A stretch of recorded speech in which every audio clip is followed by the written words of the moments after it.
Everybody, so welcome back to the channel. I'm making this video because I have a question for you guys that I need help with. I have this very nice 1986 Chevy Corvette. Picked this car up real cheap. I had intentions on buying it basically just to flip the car. To buy it and sell it, make some money on it, whatever. I bought it needing, sit down here. I bought it needing some work. It didn't run very well. Started it up and it, for lack of a better state, it ran like crap. It would start up, run okay for a minute, then it would basically bog out, stall, and you couldn't start it back. So what I did was I replaced the fuel pressure regulator, and that didn't do anything. I replaced the fuel pump, and it would run. I had to run separate power to the fuel pump, but it would run, and it ran great. But I had no power going to the fuel pump at all. And I know I could hear the fuel pump prime before I did the fuel pressure regulator. I just was only building about 20 pounds of fuel pressure. Okay, well, come to find out there's an oil pressure switch under the hood. And I'll show it to you right here in a second. There's an oil pressure switch under the hood that if it's disconnected on this car, this is a 350 L98 tune port injected car, that if it's disconnected, it actually will kill power to the fuel pump because it thinks that the engine has no oil pressure and it won't allow the engine to run. It wants to try and save the engine and not destroy it, which back in the day, great design by GM. I'll give them that.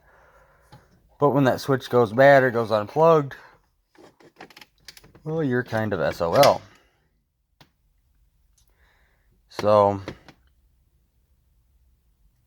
with that being said, and I only found that by the almighty Google.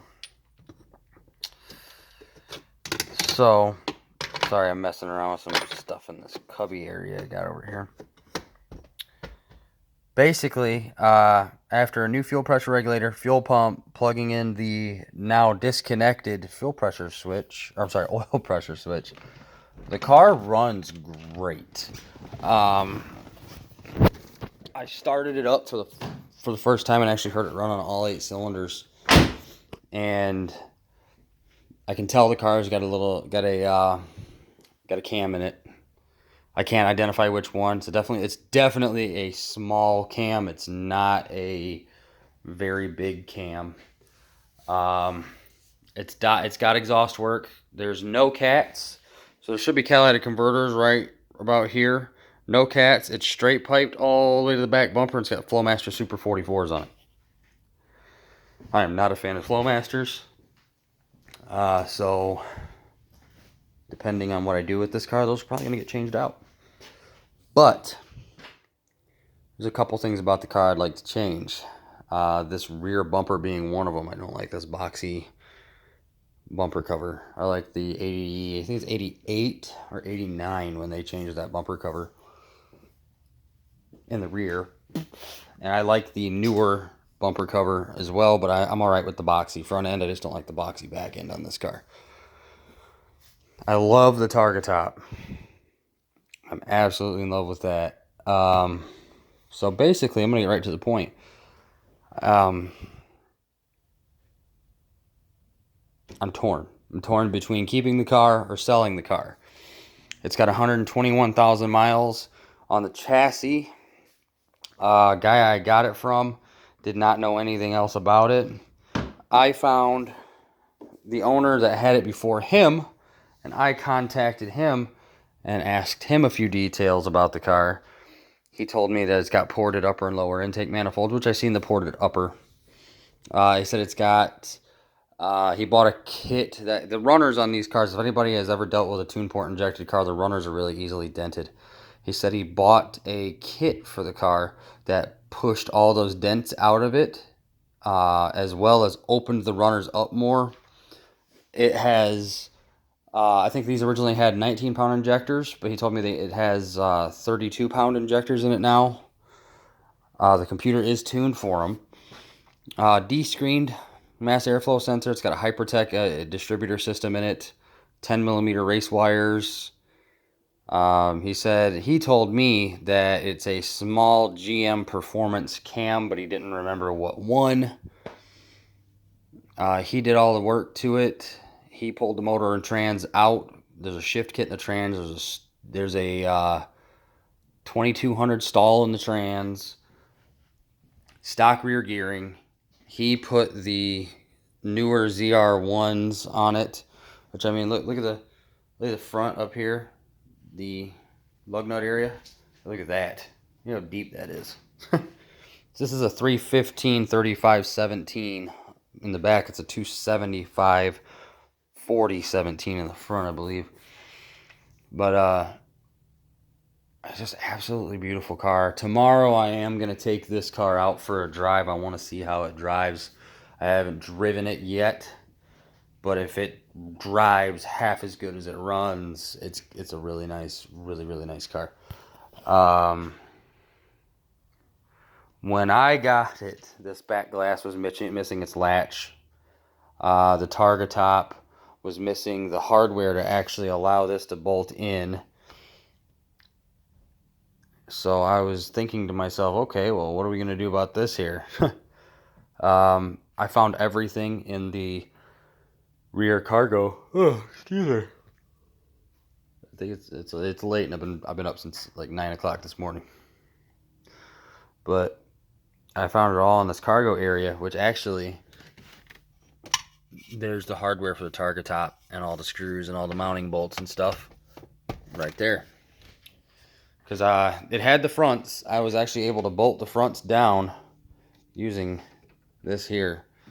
But the rears, they have their own bracket in the Targa top. You sit it down, you lock it in, and you run the bolt in, and that's how it stays. So I just took the Targa top off, latched it in the back, and went about my day.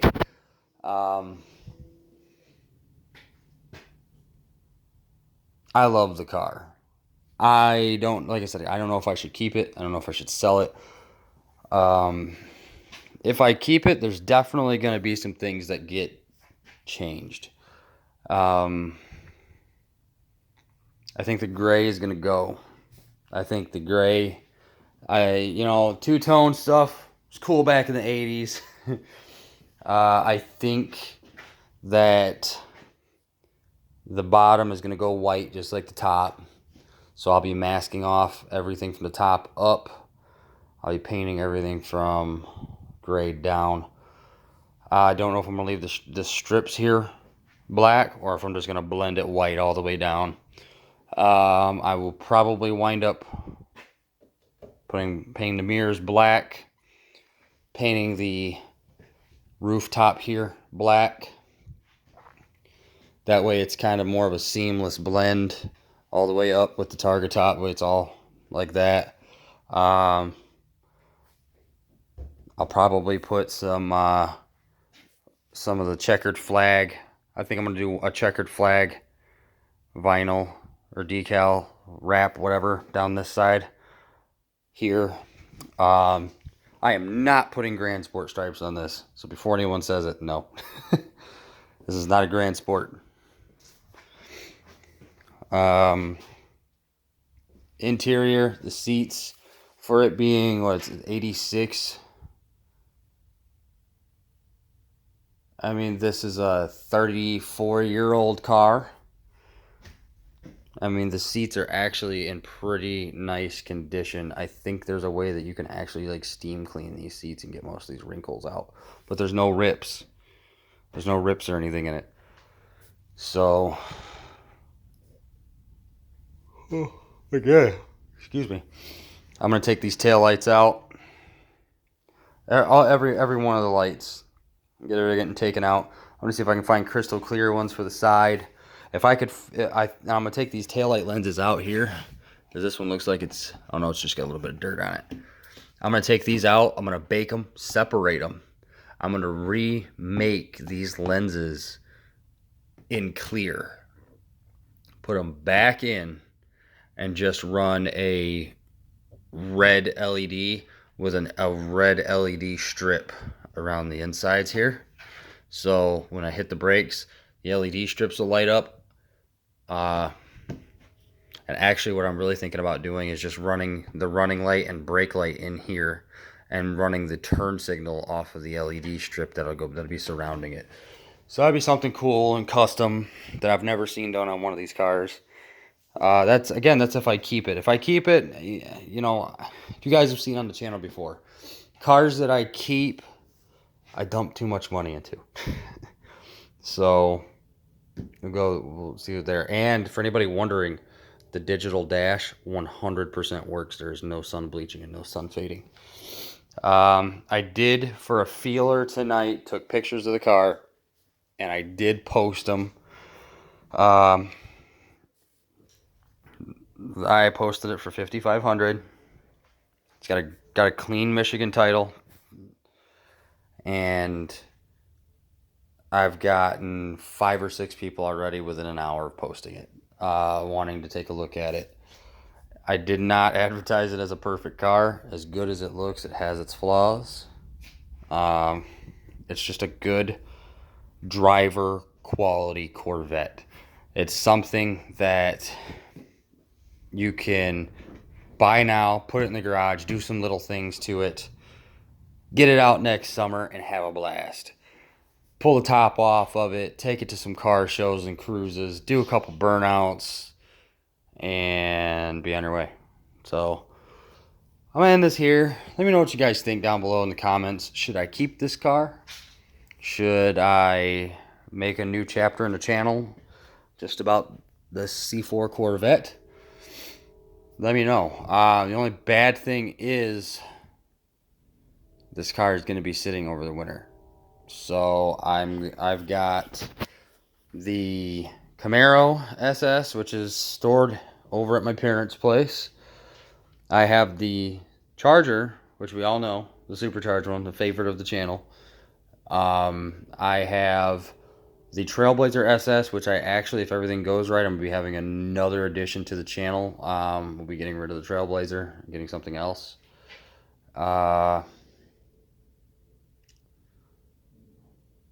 You know, and then my wife's Charger, we have that. All of those cars have to get stored for the winter.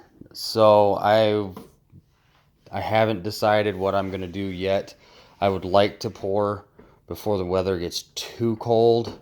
I would like to pour some concrete over on a different part of my property, park my cars there, and, you know, put them basically in a little mini bubble and just leave them there for the winter time. But I can't do, I could pour the concrete, but I don't think I could get a company out here before the next snow hits. But I'm going to end this here. Let me know what you guys think. Really liking this car, and I think it's mainly because it's a white Corvette. The body lines just pop on this car. So, till next time, guys, I will see you later.